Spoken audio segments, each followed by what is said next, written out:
saya, Saika Meva Utami di Tatang, tanya-tanya tentang geografi.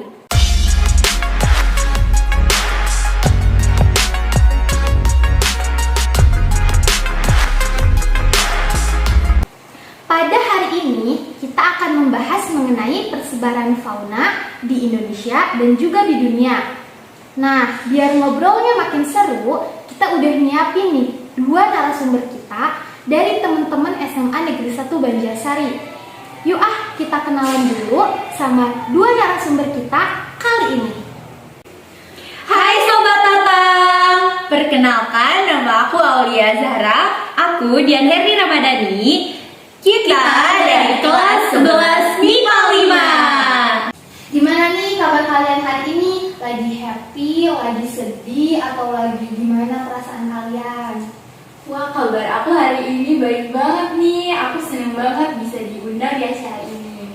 Bener banget tuh, kita gak nyangka kan bisa diundang ke acara ini. Bener banget, soalnya kan acara ini tuh salah satu acara yang mendidik juga kan. Iya, betul banget. Kita jadi tahu kayak seputar informasi mengenai geografi kayak gitu. Setahu aku, persebaran fauna di Indonesia itu kan dipengaruhi oleh letak geologis. Nah, aku penasaran banget, letak geologis itu apa sih? Oke, jadi letak geologis adalah letak suatu wilayah berdasarkan jenis batuannya yang ada di permukaan bumi. Juga dilihat dari jalur pegunungannya.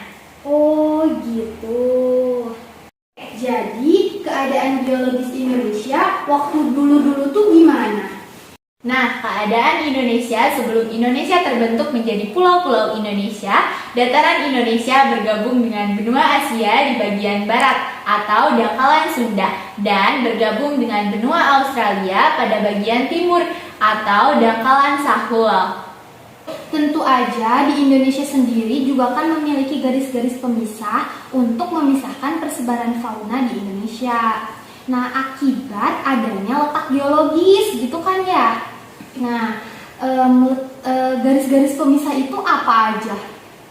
Oke, jadi garis pemisah itu ada 3, yaitu garis Wallace, garis Weber, dan garis Lydekker. Garis Wallace merupakan garis pemisah antara fauna Asia dan fauna Australia, dimulai dari Selat Lombok yang ditarik ke arah utara Selat Makassar, membelok ke Laut Sulawesi, dan berakhir di Samudra Pasifik, melewati antara Celah Mindanao di Filipina dan Kepulauan Sangihe, yang hasilnya di bagian barat mendapatkan pengaruh dari Asia dan di sebelah timur mendapatkan pengaruh dari Australia, yaitu garis Weber. Garis Weber merupakan garis khayal yang dilihat berdasarkan kedalaman laut sebagai pembagi antara fauna Asia dan fauna Australia, yang hasilnya di sebelah barat menghasilkan 50% lebih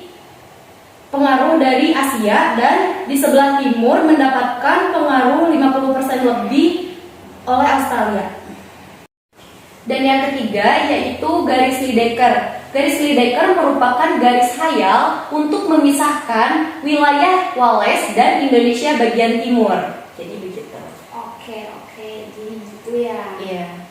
Jurnal yang aku baca kayak di internet sama di media sosial itu tuh fauna di Indonesia tuh ada sekitar 386 jenis burung, 270 jenis mamalia, 328 jenis reptil, 204 amfibi, dan juga 280 jenis ikan. Ya sekitar segitulah ya mungkin.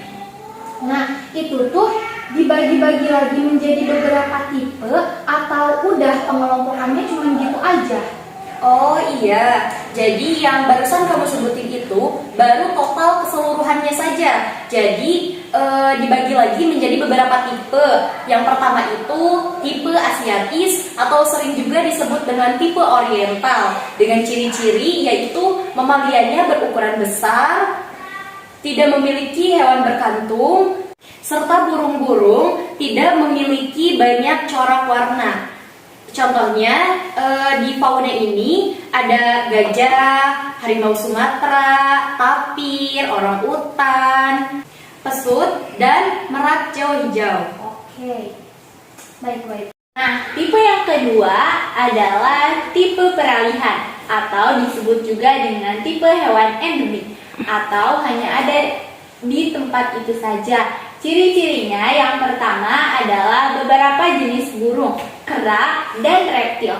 Hewan mamalianya tidak besar, juga tidak terdapat hewan berkantung.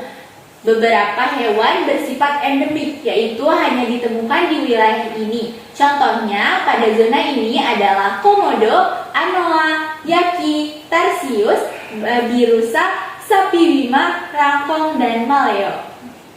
Yang ketiga yaitu tipe fauna australis atau tipe fauna bagian timur dengan ciri-ciri yaitu terdapat binatang berkantung, beberapa mamalia kecil, burung-burung berbulu indah, contohnya yaitu kanguru pohon, kanguru tanah, cendrawasih, nuri, kasuari, walabi, dan namdur. Next question. Oke, jadi persebaran fauna di Indonesia juga pasti kan memerlukan faktor-faktor. Nah, faktor-faktor persebaran fauna di Indonesia itu apa aja? Jadi, persebaran fauna di dunia ini tidak merata di seluruh permukaan bumi karena ada faktor-faktor yang mempengaruhi persebarannya. Yang pertama adalah faktor iklim, yang kedua adalah faktor tanah, yang ketiga adalah faktor fisiografi, yang keempat adalah faktor makhluk hidup atau biotik. Sekarang kita akan lanjut ke pertanyaan selanjutnya yang akan membahas mengenai persebaran fauna di dunia. Oke, jadi persebaran fauna di dunia itu dibagi menjadi 6 wilayah. Yang pertama yaitu wilayah Palearktik, meliputi Siberia, Afrika Utara, dan beberapa kawasan di Asia Timur. Fauna yang hidup di antaranya seperti harimau Siberia, beruang kutub, beaver, dan rusa. Yang kedua yaitu wilayah Nearktik, meliputi sebagian besar Amerika Utara dan Greenland, kutub utara sampai dengan subtropis. Fauna yang hidup di antaranya yaitu antelope, rusa, dan beruang. Yaitu wilayah oriental, meliputi India, Cina, Asia Selatan, dan Asia Tenggara.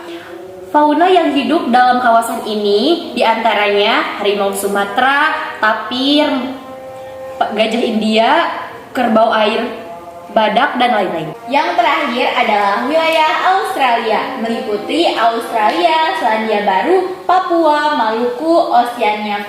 Fauna yang hidup dalam kawasan ini antara lain kanguru, koala, buaya, platypus, walabi, burung pengisap madu, kiwi, dan kasuari. Last question.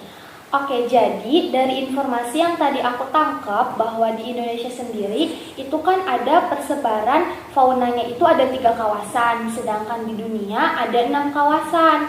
Tapi kenapa sih Indonesia itu masuk ke dalam 2 zona persebaran fauna di dunia?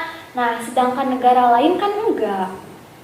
Nah, benar banget, Indonesia memiliki 2 persebaran wilayah, yaitu pada wilayah oriental dan australis. Karena sebelum Indonesia terbentuk menjadi pulau yang saat ini, daratan Indonesia bergabung dengan benua Asia di bagian barat atau dangkalan Sunda dan bergabung dengan benua Australia sebelah timur pada dangkalan Sahul. Jadi, karena itulah Indonesia terbagi menjadi 2 persebaran fauna. Kerasa nih ngobrol-ngobrol kita kali ini, saking seru dan rada lumayan menguras otak juga gak sih? Iya, bener banget. Tapi alhamdulillahnya kita bisa memberikan informasi buat para sobat Tatang di rumah. Terima kasih buat para 2 narasumber kita kali ini yang sudah menyempatkan hadir pada podcast Tatang kali ini. Ya, sama-sama. Baik. Buat para sobat Tatang di rumah, jangan lupa like, Comment and subscribe di video ini